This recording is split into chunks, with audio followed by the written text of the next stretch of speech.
I worked 12 years in my dad's company. He gave my brother-in-law 60% ownership.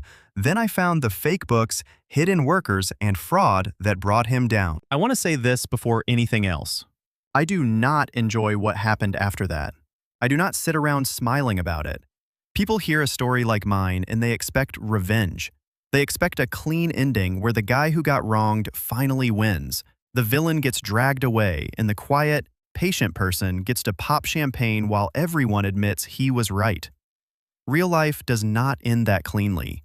Real life ends with family dinners that stop happening. It ends with a father who does not return your calls. It ends with a sister who looks at you like you personally burned her house down. In a way, I guess I did burn something down, just not the way she thinks. My name is Cole.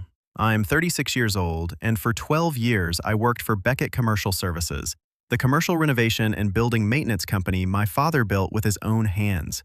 My dad, Warren Beckett, started the company in 1997 out of a rented garage with one employee himself. By the time I came in at 24, Beckett Commercial Services had about 15 employees, a reliable client list, and a strong regional reputation. We were not the cheapest company in town. We were not the flashiest.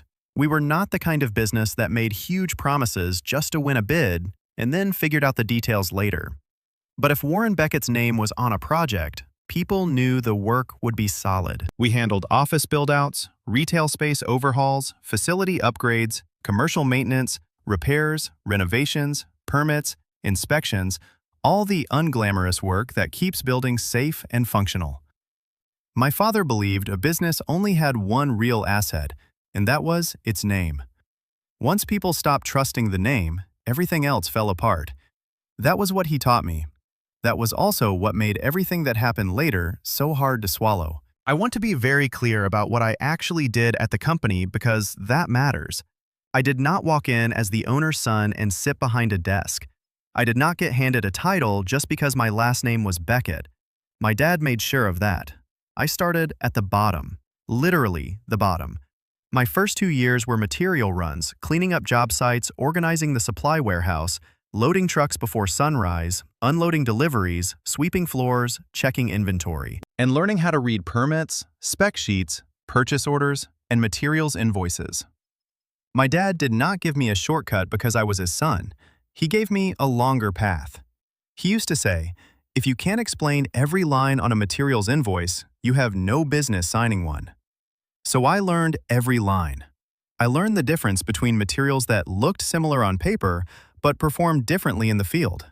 I learned how a bad fastener could turn into a failed inspection. I learned how to estimate a job, how to schedule crews, how to talk to vendors, how to deal with inspectors, and how to handle the inevitable moment when a client changes their mind about a wall color at 4:30 on a Friday afternoon and wants it fixed by Monday morning.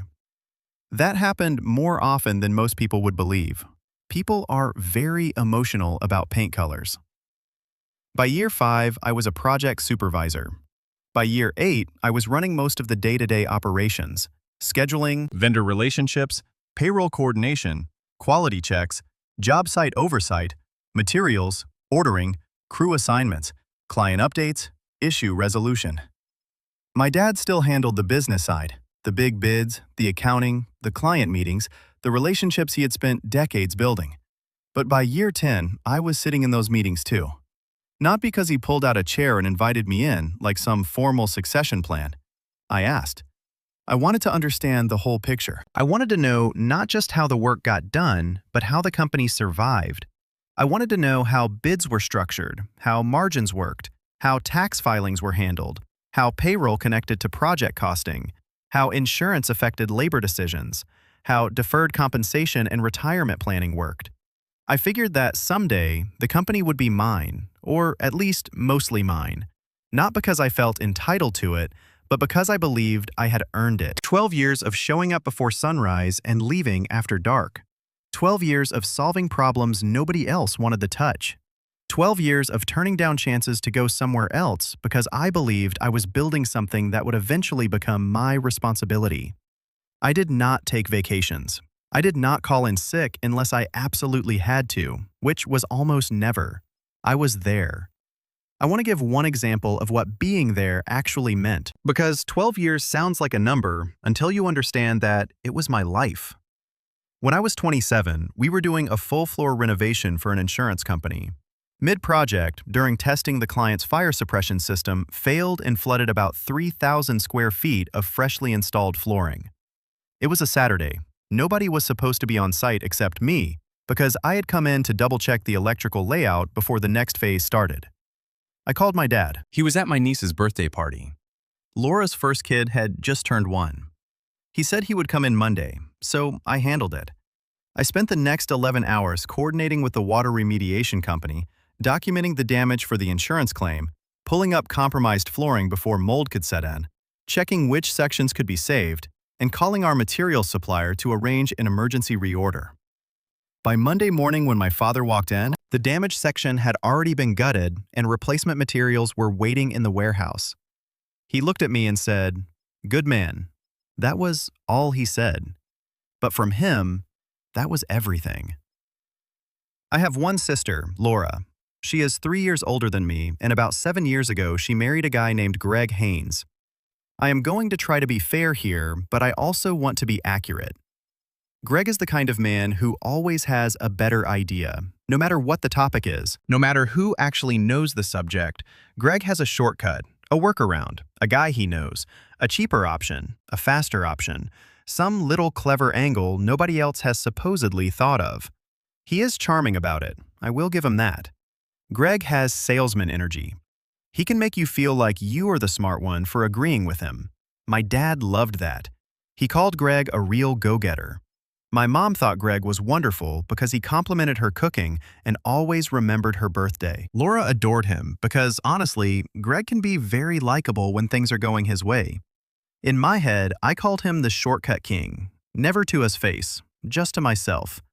Everything Greg touched had a shortcut attached to it. He did not want to learn the process. He wanted to skip the process and get straight to the result. In small doses, that can look like efficiency. It can look like ambition. It can look like confidence. It was not until he got his hands on the entire company that I understood what it really was. Greg came into Beckett Commercial Services about 5 years before my dad retired. He did not start where I started. He did not sweep floors, run materials, learn invoices, or spend weekends handling job site emergencies.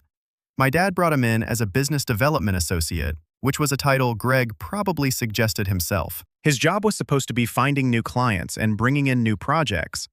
To be fair, he did bring in work, but most of it came through lowball bids and personal connections. The bids were almost always too low, which meant the margins were thin, which meant somewhere down the line, corners had to be trimmed to make the numbers work. I raised that concern with my father more than once. He would say, "Greg is just aggressive. He will learn the balance." Greg did not learn the balance. But we were a family business, and Greg was family, so I kept my mouth shut more than I should have. I did my job. I told myself that when my dad retired, we would work it out. I had 12 years of experience. I knew the clients, the crews, the vendors, the inspectors. I knew which suppliers delivered on time and which ones had to be watched. I knew where every pipe ran and every wire connected. Greg had 5 years of handshakes, lunches, and a Rolodex. I was not worried. I should have been. My father announced his retirement on a Thursday. I remember it was a Thursday because we had a standing crew meeting every Thursday morning at 7, and he walked in wearing a collared shirt instead of his usual work jacket. That was the first sign something was different. The second sign was that Greg was already there. Greg never came to Thursday crew meetings. My dad gave a short speech. He talked about 28 years of building Beckett Commercial Services. He said he was proud of what we had accomplished. He said it was time for him to step back and enjoy life. My mother's health had been a concern. She had knee replacement surgery the year before, and the recovery had been slow. He wanted to be home more. He wanted to spend more time with her. All of that made sense. I was genuinely happy for him. The man had worked hard his entire life. He deserved rest. Then he got to the ownership part. He said he had been thinking about it for a long time. He said the company needed strong leadership going forward. He said he was splitting ownership between me and Greg. I was getting 40%. Greg was getting 60%. I did not react, not visibly. I have always been like that. I process things internally before I respond externally. My face does one thing while my brain does another. So I sat there. I nodded. I listened while my father explained that Greg had a growing family to support. Laura was pregnant with their second child at the time. Dad said the 60-40 split reflected the direction the company needed to go. Greg would handle operations and business development. I would continue as project supervisor. Continue as project supervisor. The same role I had already been doing for 7 years. No promotion, no expanded authority, no acknowledgement that I had been running the day-to-day operations. Just continue. I understood the family reasoning. Greg had 2 kids. I was single, no dependents. In my father's mind, the math was simple. Greg needed more, so Greg got more. It did not matter that I had been there 12 years to Greg's 5. It did not matter that I could walk onto almost any job site and know instantly if something was wrong. It did not matter that I had turned down 2 offers from competitors because I believed this company would eventually be mine. None of that mattered because Greg had a family photo on his desk and I had a coffee mug. After the meeting, my dad pulled me aside. He put his hand on my shoulder, that thing fathers do when they are about to say something they know you do not want to hear. And he said, "Cole, you understand, right? Greg needs this. You are strong. You will be fine."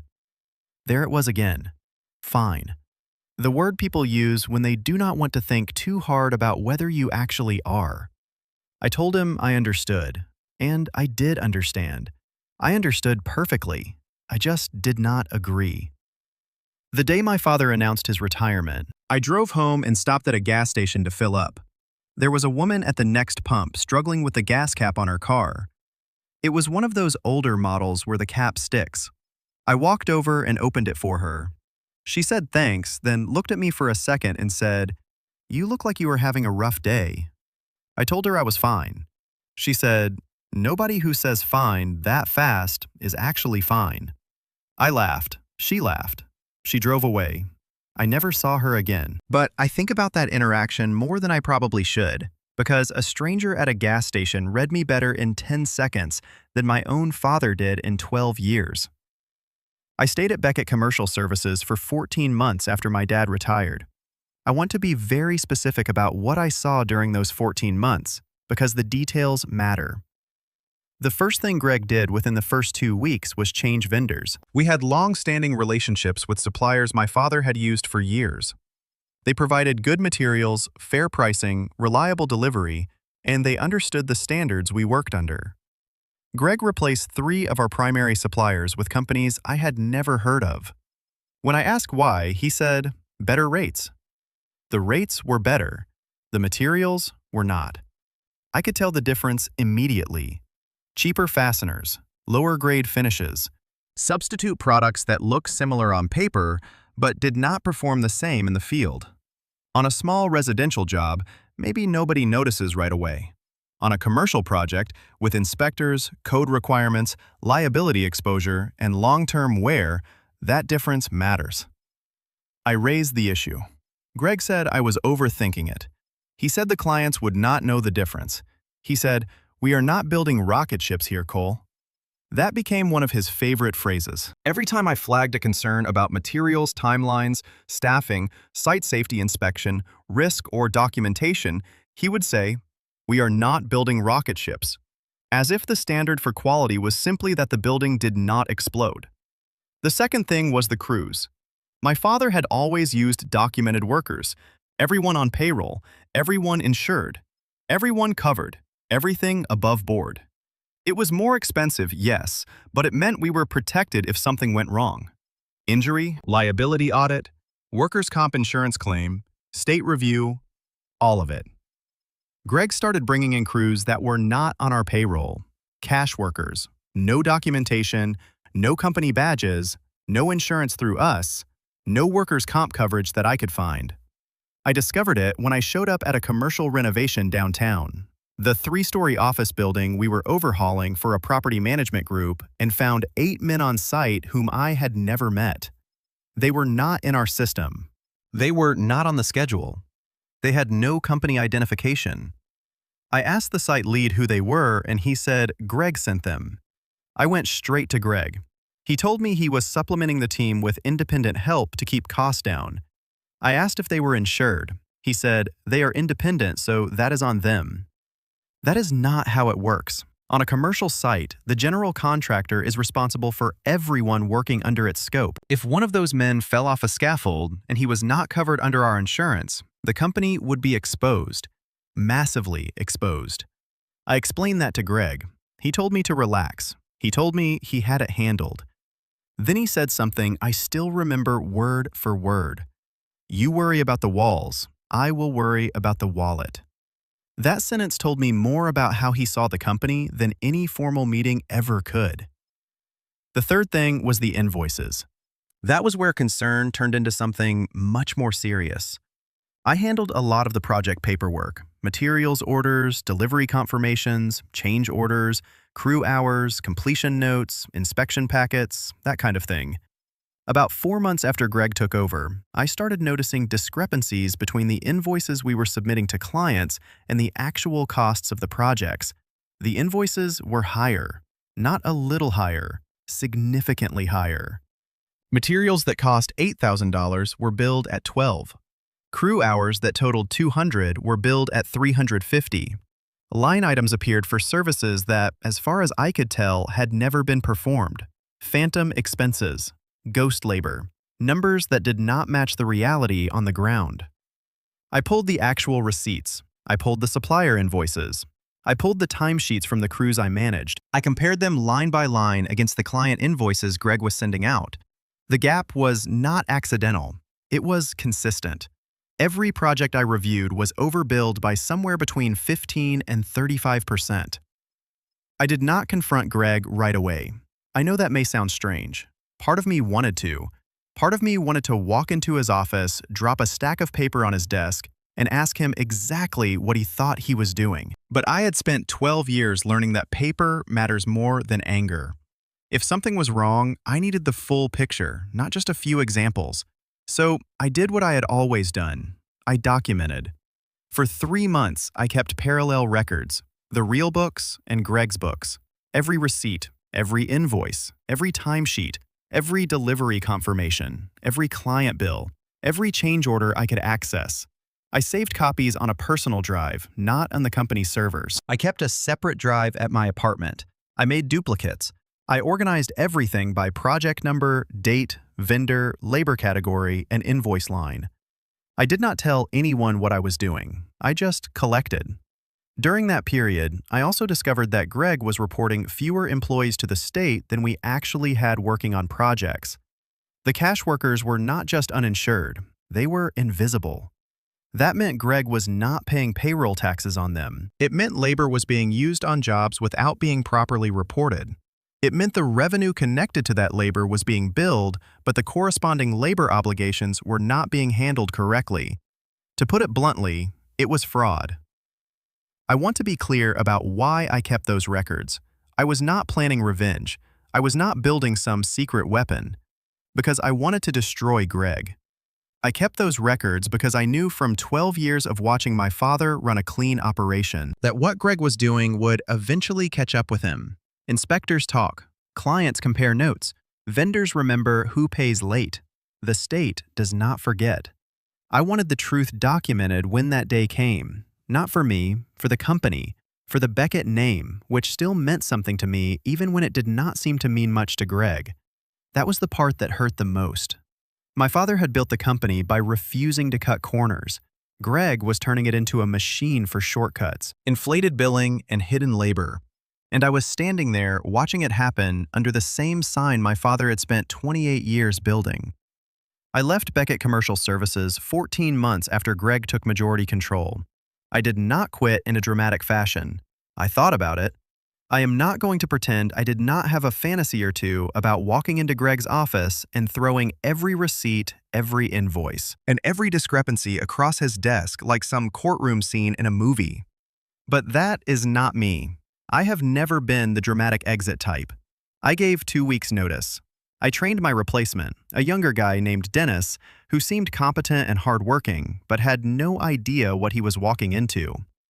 I packed up my desk. My desk, by the way, was the same one I had used for 10 years. Oak top, one wobbly leg, and a coffee stain shaped vaguely like the state of Ohio. I thought about taking the nameplate, but I decided against it. It felt too sentimental for a situation that required clear eyes. Greg did not try to stop me. If anything, he seemed relieved. The guy who kept asking questions was finally leaving. His exact words were, "No hard feelings, right?" I told him, "No hard feelings." That was a lie, but a small one. I took a position with another firm across town. Better pay, fewer headaches, no brother-in-law. I liked it. I was good at it.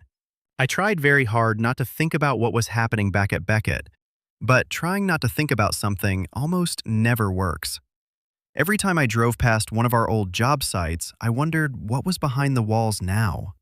Every time I heard someone mention Beckett in the industry, my ears sharpened like a dog hearing a can opener. I heard things, not because I was snooping, just because I still existed in the same professional circles. People talk. A vendor we had used for years told me Greg had stopped paying invoices on time. A project manager at another firm mentioned that Beckett had underbid them on a government contract by an amount that did not make mathematical sense. I filed all of it away in my head and kept moving. My father called a few times during that period. We talked about normal things.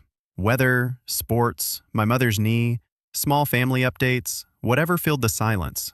He never asked why I left. I think he knew on some level, but he did not want to hear it confirmed.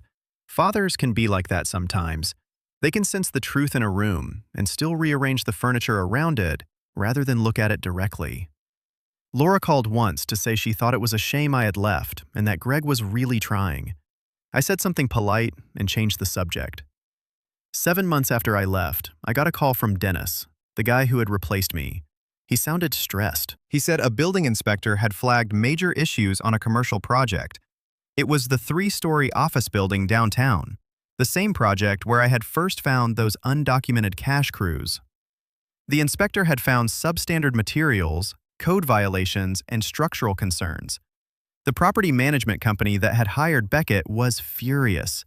The city had issued a stop work order, and the inspector had referred the case to the state. I told Dennis I was sorry and that I could not help him from where I was. I wished him luck. Then I sat in my truck in the parking lot of my new office for about 20 minutes, staring at the steering wheel and thinking about what was coming. What was coming arrived about 3 months later. A state investigator called me. She said she was looking into Beckett Commercial Services as part of a review triggered by the building inspection findings. She asked if I would be willing to answer some questions. I said yes. She asked if I had any documentation related to the company's operations during the period I had worked there. I told her I had extensive records. There was a pause on the phone. I could hear her breathing. Then she asked, how extensive? I told her everything. The parallel books, the inflated invoices, the unreported workers, the phantom expenses, the gap between what was billed and what was real. I told her about the cash crews, the vendor switches, the material downgrades, the payroll discrepancies, and the tax reporting gaps. I told her I had it organized, dated, and cross-referenced. She asked me to come in. I went in the next day. I brought 2 banker's boxes and a flash drive. The investigator's name was Patricia. She was calm, precise, and had the kind of presence that made you choose your words carefully. She took notes with a pen that probably cost more than my watch. She spent 4 hours going through the files with me. She asked detailed questions. She took copies of everything. At one point, she stopped, looked at me over the top of her glasses, and said, "You kept very thorough records." I told her my dad taught me that. She nodded and went back to the files. Those records became state evidence. From there, the investigation expanded. The state brought in federal investigators because the tax issues crossed a threshold that made it a federal matter. I do not know every detail of what happened behind the scenes.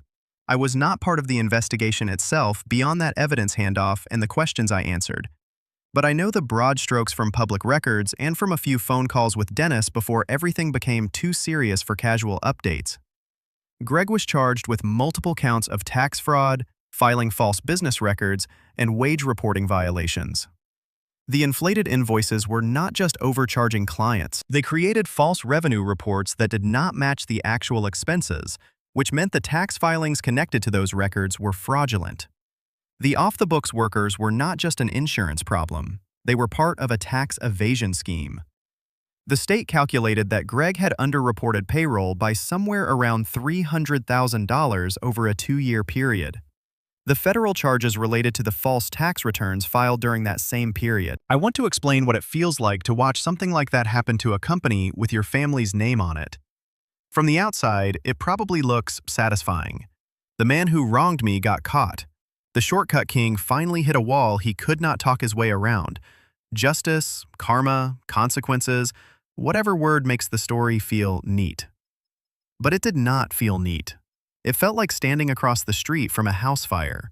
Not just any house, a house you grew up in, a house you helped build, a house where every beam had your fingerprints on it. Even if you did not start the fire, even if you warned yourself it was coming, even if you knew the person who lit the match, you still have to stand there and watch it burn.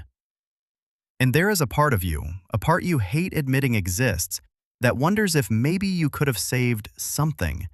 Maybe if you had grabbed the fire extinguisher earlier instead of the camera. Maybe if you had yelled louder. Maybe if you had forced people to look before the flames reached the roof. Maybe not, but maybe.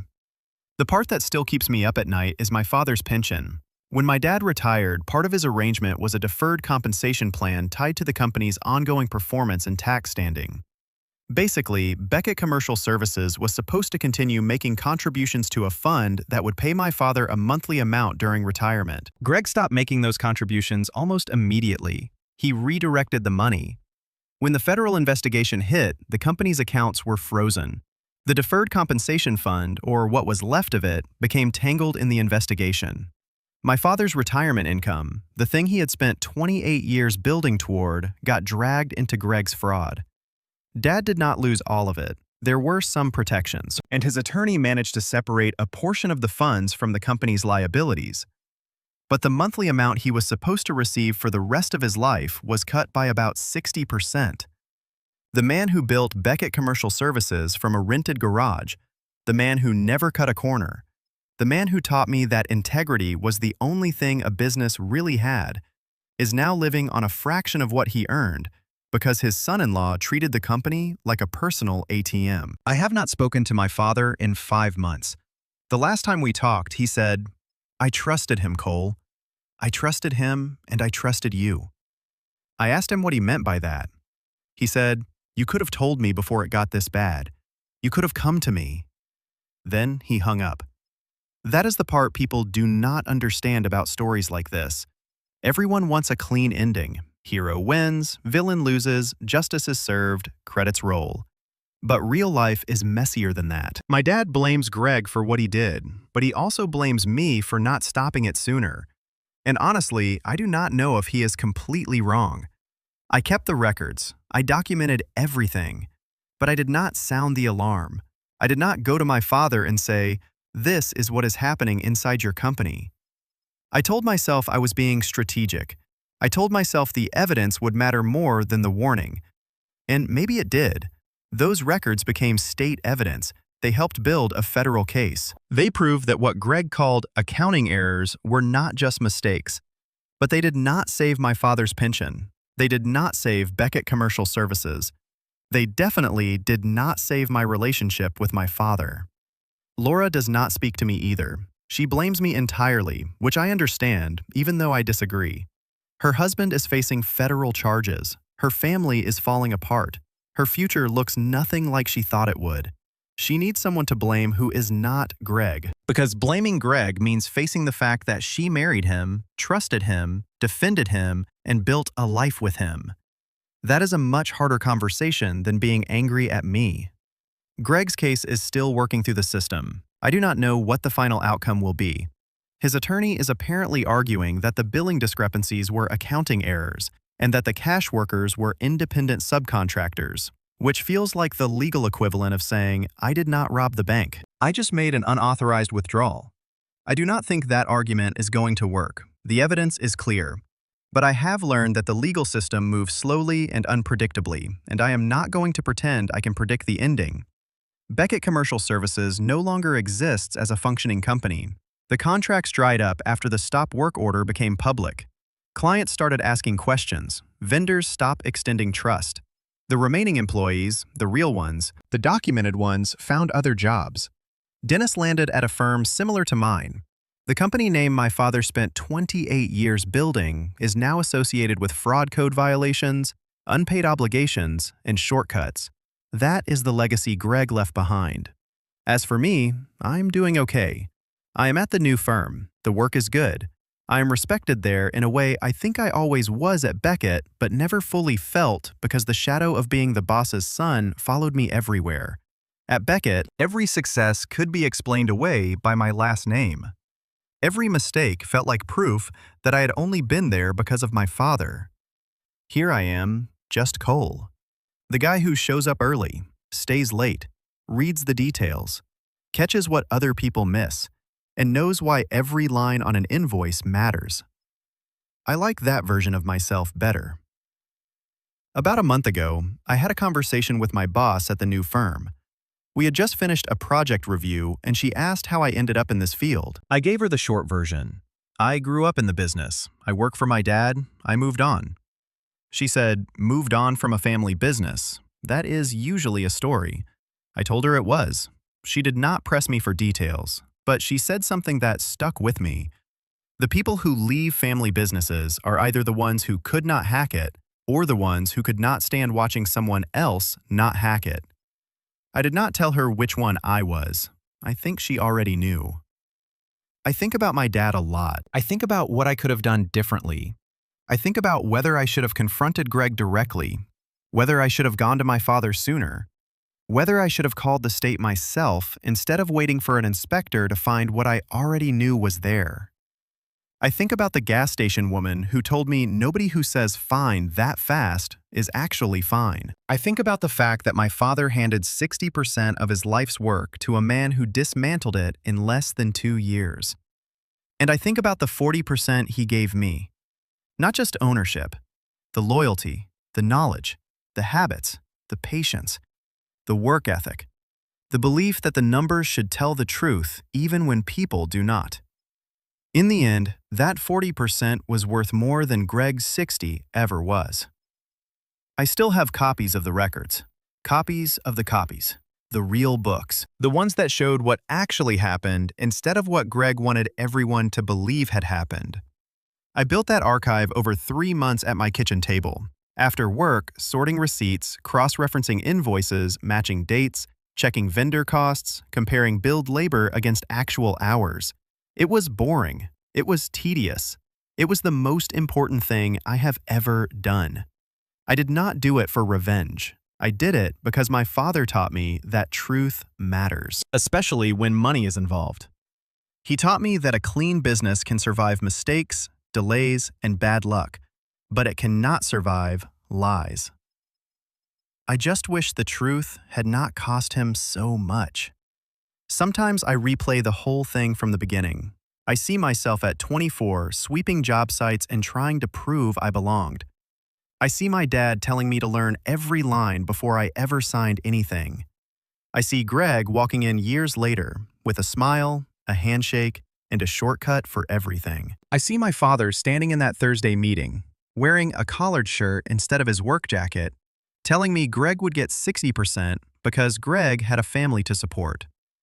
I see myself nodding, saying I understood, swallowing the part of me that wanted to ask whether 12 years of loyalty counted for anything. I see the cheaper materials, the unfamiliar crews, the missing payroll records, the inflated invoices, the phantom expenses. The investigator looking at me over her glasses and telling me I had kept very thorough records. I hear my father saying, "You could have told me." And the worst part is, in my own way, I did tell him. Maybe not with a shouted warning, maybe not in the form he wanted, but I told the truth the only way I knew how. Receipt by receipt, invoice by invoice, number by number. My father always said the numbers should tell the truth, so I made sure they could. That did not save the company. It did not save his pension. It did not save my sister's marriage, or my place at the family table, or the version of my father who used to look at me and say, "Good man." But it did stop the lie from becoming the official story. It stopped Greg from rewriting what happened. It proved that Beckett Commercial Services was not destroyed by bad luck or market conditions or one inspection that got out of hand. It was destroyed by shortcuts. It was destroyed by a man who believed the process was something to beat instead of something to respect. It was destroyed by someone my father trusted with the keys. And it was documented by the son everyone assumed would be fine.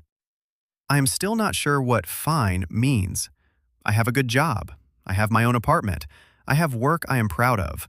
I have a reputation that belongs to me now, not to my father. But I also have a family that does not sit together anymore. I have a father who thinks I should have saved him from a decision he made. I have a sister who cannot look at me without seeing the collapse of her husband's life. I have a company name in my past that used to mean integrity and now shows up in conversations with fraud attached to it. So no, there was no victory lap. There was no champagne moment. There was just the truth, and all the damage the truth revealed after the lies had already done their work. That is what fraud does. It does not just destroy balance sheets. It does not just ruin contracts or trigger audits or freeze accounts. It destroys every relationship the business was built on. It turns trust into evidence. It turns family into witnesses. It turns a father's life work into a case file. And if there is any lesson in what happened to me, it is this. Do not confuse confidence with competence. Do not hand control to the person with the loudest promises, just because they look like they need it more. Do not tell the person who has carried the weight for 12 years that they will be fine while you give the keys to someone who never learned how the locks work. And if you ever find yourself staring at numbers that do not match, save everything. Every receipt, every invoice, every timesheet, every record. Because people can lie with a straight face, but clean records have a way of speaking eventually. I learned that from my father. I just wish he could still hear it from me.